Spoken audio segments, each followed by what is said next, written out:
어제와 이어지는 장면입니다. 우리 11장 1절부터 35절까지는 우리 입장에서 봤을 때 이미 이루어진 일을 기록하고 있죠. 세계사가 어떤 방식으로 진행될 것인가 이것을 기록을 하고 있고, 36절부터 오늘 읽었던 우리 12장 이 4절까지, 내일도 마찬가지고, 이것은 우리 입장에서 앞으로 일어날 일에 대해서 기록하고 있는 것입니다. 그래서 우리가 지금 계시가 완성되어 가는 과정 속에서 이걸 본문을 볼 때 어떤 메시지를 가져야 한다고 말씀을 드렸습니까? 1절부터 35절까지가 진행이 되는 걸 보니까 마지막 시대의 일도 그대로 진행이 되겠구나. 이것을 깨닫고 깨어있고 준비하는 것. 이게 하나님이 주시는 메시지다라고 말씀을 드렸습니다. 이제 36절부터는 마지막 적 그리스도에 대한 내용입니다. 마지막 시대에 하나님을 반대하고 핍박하는 적 그리스도가 일어날 것인데, 적 그리스도가 누군지는 모르죠. 아직 일어난 일이 아니니까. 그러나 이 적 그리스도의 특징이 있다라고 하는 것입니다. 사탄의 특징 첫 번째가 무엇입니까? 36절, 그 왕은 자기 마음대로 행한다는 거예요. 자기 생각이 절대화되고 자기 뜻대로 되지 않으면 견디지 못하는 것. 이게 마지막 시대의 사탄의 특징이다라고 하는 것입니다. 여기에 깨어서 기도하지 않으면 휩쓸려 간다는 거예요. 그러니까 우리가 항상 마지막 말세가 될수록 무엇을 해야 합니까? 내 생각을 내려놓고 하나님의 말씀대로 사는 훈련을 해야 되는 것이고, 내 생각, 나의 존재를 부정하고 하나님 중심으로 사는 훈련을 해야 한다라고 하는 것입니다. 그게 아니면, 자아가 깨지지 않으면 가면 갈수록 우리 생각, 내 생각이 절대화된다라고 하는 것입니다. 내 생각 아니고 내 뜻 아니죠. 하나님의 뜻이 중요한 것입니다. 내 뜻대로 가는 게 아니라 하나님 말씀대로 가는 것이 더 중요하다라고 하는 것입니다.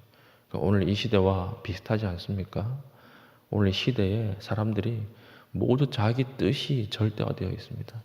내가 하고 싶은 거 하는데 뭐가 문제냐 이렇게 나아가는 것입니다.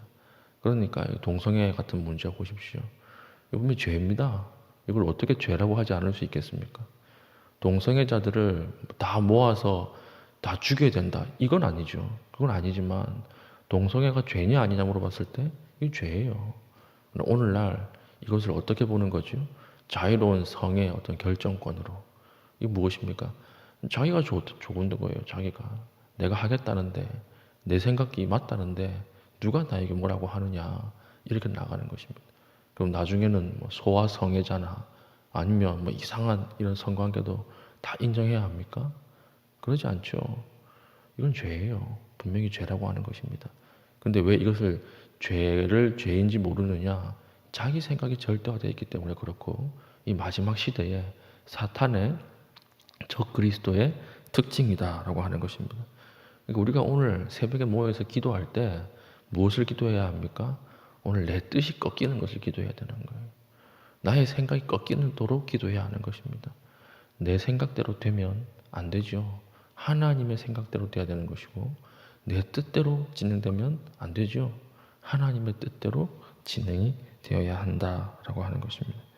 그러니까 오늘 기도할 때 마지막 이 시대 정신에 휩쓸려 가지 않고 충분히 엎드려서 나의 뜻을 다 내려놓고 가십시오. 그게 하나님의 은혜다라고 하는 것입니다.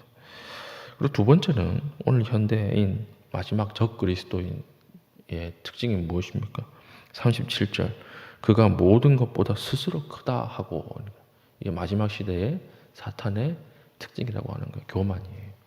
내가 모든 것보다 제일 크다. 일본이 첫 번째랑 비슷하죠. 내가 제일 크다, 내가 신이다, 자신을 높이는 모습을 볼 수가 있는 것입니다. 그러니까 모든 사람들의 욕망, 최종 욕망은 무엇입니까? 신이 되겠다고 하는 욕망이에요. 우리가 직원이 적은 회사에서도 그 사장님이 거의 갑질을 행하죠. 왜 그렇습니까? 그 안에는 신이 되고자 하는 욕망이 있기 때문에 그렇습니다. 왜 사람들을 그렇게 억압해 가면서 자기 자신을 높이려고 합니까? 마지막은 신이 되겠다라고 하는 욕망이 있기 때문에 그렇습니다.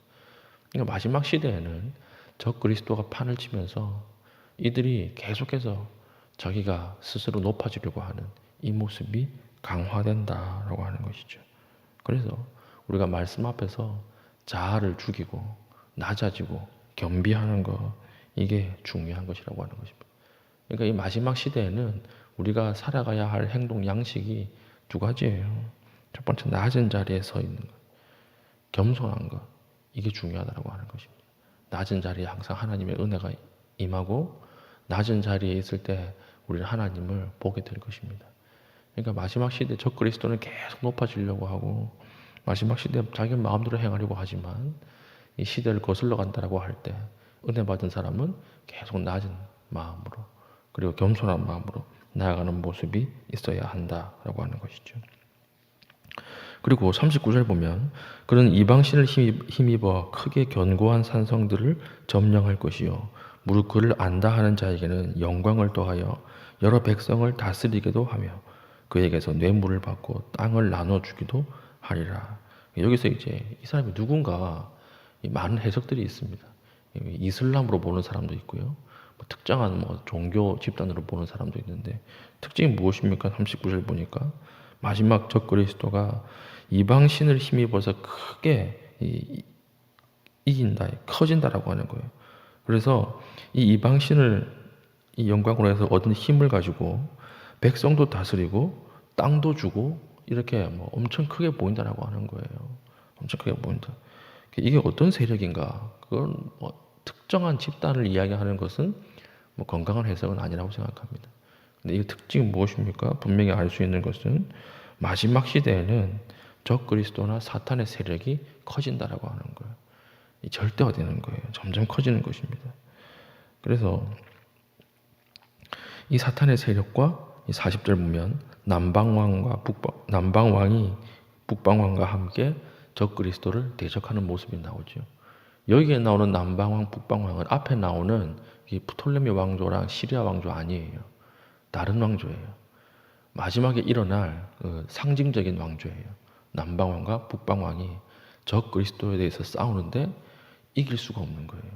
마지막 시대에는 적 그리스도가 이제 칼을 빼들고 사람들을 닥치는 대로 이제 본색을 드러내고 죽이기 시작하는데 이 남북 왕이 연합으로 싸워도 이길 수가 없는 것입니다.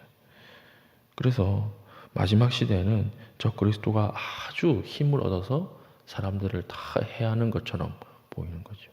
그러나 여기서 끝입니까?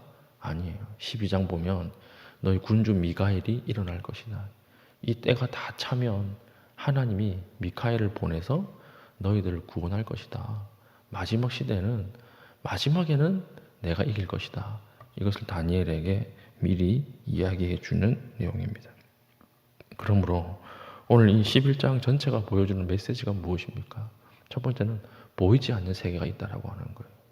이 세상에는 보이는 세계뿐 아니라 그 뒤에 보이지 않는 전쟁과 보이지 않는 세계가 있다라고 하는 것입니다. 그러니까 우리가 보이지 않는 세계를 의식하고 살아가지 않으면 보이는 세계에 끌려가는 거예요. 그러니까 적 그리스도가 힘을 얻으니까 여기에 붙어서 사람들이 다 그대로 행하는 거예요. 다 교만하고 자기 생각에 충만해서 세상을 이상하게 만들어가는 거예요. 왜 그렇습니까? 적 그리스도가 보이기 때문에 보이는 것만 따라가기 때문에 그렇습니다. 그러니까 우리는 마지막 시대에 보이지 않는 세계가 있다. 이것을 우리가 인식하면서 살아야 하는 것입니다. 어떤 사람 보면 멀쩡한 사람이 전혀 엉뚱한 결정을 하죠. 어떤 사람 보면 멀쩡한 사람인데 이상한 판단을 하는 거예요. 주변 사람들이 다 말리는데도 자기는 계속 이게 맞다고 밀고 나가는 거죠. 어떤 군주도 마찬가지입니다. 어떤 군주도 주변국들이 다 말리는데 이상한 판단을 계속 하는 거예요. 왜 그렇습니까? 자기 정신대로 하는 것이 아니라 그 뒤에 어떤 악한 힘이 있다고 하는 거예요. 그 뒤에서 조종하는 보이지 않는 세계에 영향을 받는다라고 하는 것입니다. 그러니까 마지막에 되어 갈수록 이상한 일이다 이렇게 생각하지 말라는 거예요. 아, 어떤 힘에 이끌려가고 있구나. 이것을 보면서 보이지 않는 세력, 보이지 않는 힘을 인식하면서 살라라고 하는 것이죠. 그래서 우리가 성경에도 보면 너희가 분을 품어도 나를 그 일수를 넘기지 말라 그렇게 이야기하지 않습니까? 왜 그렇습니까? 분을 오래 품고 있으면 누구의 영향을 받아요? 예, 그 뒤에 있는 어둠의 영향을 받기 때문에 그렇습니다. 어떤 항상 우리의 부정적인 일, 안 좋은 일은 그 뒤에 어떤 행하는 나쁜 어둠의 세력이 있다라고 하는 것이죠. 그리고 두 번째, 오늘 11장 전체를 메시지를 보면서 하나님이 우리에게 하시는 말씀은 점점 믿음 생활을 하기 힘들어질 것이라는 거예요. 믿음 생활을 하는 것이 점점 핍박이 오고 조롱이 오는 거예요. 요즘 사람들 그렇죠. 자기가 믿지 않는 것뿐 아니라 믿는 사람들을 조롱합니다. 바보라고 그러고 멍청하다 그러고 왜 이런 걸 믿냐고 그래요. 그럴 수밖에 없다는 거예요. 왜 그렇습니까? 성경에 기록되어 있는 일이기 때문에, 마지막 일이기 때문에 그렇다라고 하는 것입니다. 가만히 두지 않죠. 그래서 오늘 이렇게 본문도 보니까 12장 2절 보십시오. 땅의 티끌 가운데 사는 자 중에 많은 사람이 깨어나서 영생을 받는 자도 있겠고 수치를 당하여 영원히 부끄러움을 당할 자도 있을 것이다. 예수님도 비슷하게 이야기했어요. 마지막 시대에는 열방의 복음이 전파될 것이다. 그러나 동시에 핍박이 극심해질 것이다. 좀 이상하지 않습니까? 열방이 다 복음 가운데 들어오면 핍박이 없어야 되잖아요. 근데 열방의 복음이 들어가는데 동시에 핍박이 극심해질 것이라고 하는 거예요. 이거 어떻게 봐야 될까요? 이것은 이 말입니다. 하나님의 사람도 마지막 시대에는 부흥하는 거예요. 마지막 시대는 하나님이 빨리 이제는 구원받아야 될 사람들을 빨리 모으시는 거예요. 하나님의 구원도 흥황할 것이고 동시에 무엇도 흥황하는 것입니까? 적 그리스도, 마지막 사탄의 세력도 흥황하는 것입니다. 그러니까 하나님도 부흥하고 사탄도 부흥하는 거예요. 그러니까 둘이 격렬하게 싸우면서 핍박을 만들어내는 것입니다. 이때 우리가 어느 편에 서야 되겠습니까? 믿음의 편에 서는 것이 지혜지요. 그래서 마지막에 뭐라고 말씀하십니까? 하나님이 두려워 말라. 내가 이길 것이다. 이렇게 이야기하는 거예요. 그러니까 하나님이 이길 것이다. 마지막에는 여호와인 내가 이겨서 너희를 다 구원하고 마지막 시대에 사탄은 영원한 형벌 가운데 빠져 들어갈 것이다. 그러니까 마지막 시대의 싸움은요. 어느 편에 붙느냐 그 싸움이에요. 예, 내가 무엇을 하느냐의 싸움이 아니라 내가 어디에 붙어서 사느냐 그 싸움이라고 하는 거예요. 그러니까 오늘 우리가 하나님 앞에 기도할 때 이 시대가 마지막 시대라고 하는 것을 깨달으시고 주눅 들지 마십시오. 우리가 보이는 것을 보면 주눅 들기 쉽습니다. 그 뒤에 계시는 하나님을 보면 주눅 들지 않죠. 오늘 하루도 우리가 하나님 앞에 이런 인식을 가지고 마지막 시대를 준비하며 승리할 수 있는 믿음의 신실한 주의 백성 되기를 축복합니다. 아멘. 기도하겠습니다. 하나님, 보이는 것을 다 받아들이지 않게 하시고 우리 마음이 절대화되지 않게 하시고 교만하지 않게 해주시고 말씀대로 살게 하시고 자아가 죽는 시간 되게 하여 주시옵소서.